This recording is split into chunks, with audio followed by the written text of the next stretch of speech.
Reefer, weed, Mary Jane. Today I'm going to talk about the connection between social acceptance and legality. I'm going to show how criminalizing creates criminals and legalizing creates jobs and economics. Despite the harmful effects of alcohol and the benefits of marijuana, one is legal and socially acceptable and the other is illegal in 13 states still, even for medicinal use and the use of the plant. Only 18 states are legal for recreational use. You see it on TV, someone gets a promotion, and it's drinks on me. If you want to socialize, you go to the bar and you meet somebody for a drink. What would your friends think if you said, hey, let's celebrate with a bowl? How do you celebrate your achievement? According to the CNC, cannabis is used by 52.5 billion people. That's 19% of Americans. The alcohol industry is big money. It's $363.33 billion a year. It provides Americans with millions of jobs, over 2 million in the beer industry alone. Alcohol has long been socially acceptable. Humans have consumed alcohol for hundreds of thousands of years. 71% of young adults between the ages of 21 to 29 drink. 62% of Americans overall say they drink. That means 38% abstain. People's perspective on alcohol is changing. 45% of young adults believe drinking 1 or 2 alcohol beverages a day is bad for your health. 65% of them believe that overall alcohol is harmful, or is bad for your health. And almost 90% believe that alcohol is harmful. And the laws are reflecting that with harsher penalties and stricter lower levels. The Protestants also felt it was harmful. Protestants led the way of the prohibition. They wanted to cure the world of alcoholism, domestic violence, and barroom politics. Prohibition led to organized crime. They smuggled and bootlegged bathtub gin that could make you go blind or kill you. Law enforcement was overwhelmed, so in 1933 the prohibition ended.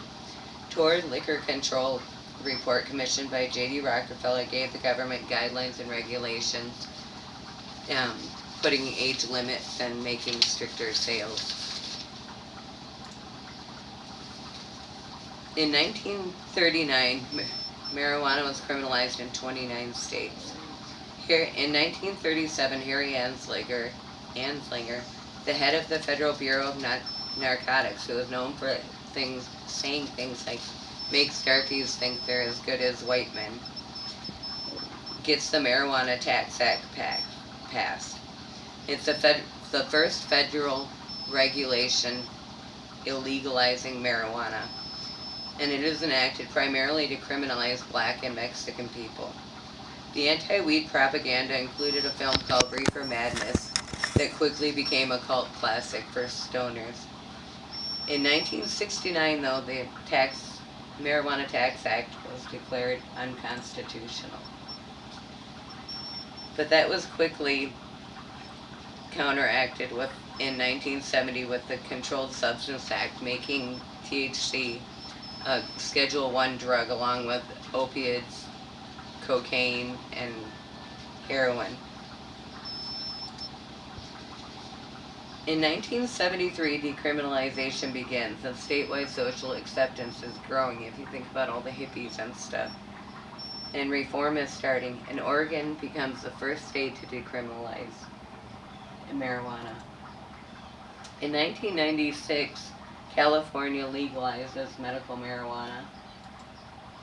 And in 2012, Colorado and Washington become the first states to legalize for recreational use. And they see abundance of economic profit from it, and a decrease in crime and a decrease in drunk driving. In 2018, the Farm Bill passes, and it it deschedulizes THC as a level 1 drug and allows for hemp and hemp productions, again increasing the economy and agricultural growth. And it opens the pathways for medicinal laws to be passed. In fact, 4 years later in 2022, the Medicinal Marijuana and Cannabinoid Research Expansion Act is signed into law, and it allows cannabis to be researched for the first time. It is the first cannabis reform bill to be enacted at a federal level.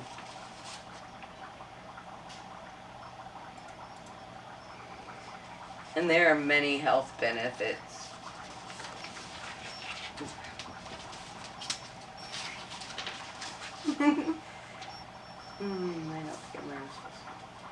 There are many health benefits to cannabis, and I prepared a listing of them, and I'll give it to you later. And there's also many benefits to the legalization of marijuana, which I've gone over quite a few with you already. And if you can see here, the death rates, it's 95,000 alcohol-related deaths per year, and over 10,500 drunk driving. That is 199 of those were in Wisconsin. And 10,500 drunk driving deaths per year in the U.S., 1.2 deaths per minute. 47.5 thousand deaths due to long-term drinking per year. Not only did I not find any deaths due to marijuana, I really only found the benefits economically, socially, and, clearing out our court systems. And in fact, in 2024, an insurance study found a 15% decrease in drunk driving after legalization for cannabis. As we learn more about alcohol and THC, our social views and acceptance change with the laws. We the people have the power to make this a better country by speaking up, writing your congressmen, writing your mayors, writing your government, join a protest, vote. The more you educate, the more intelligent we all become.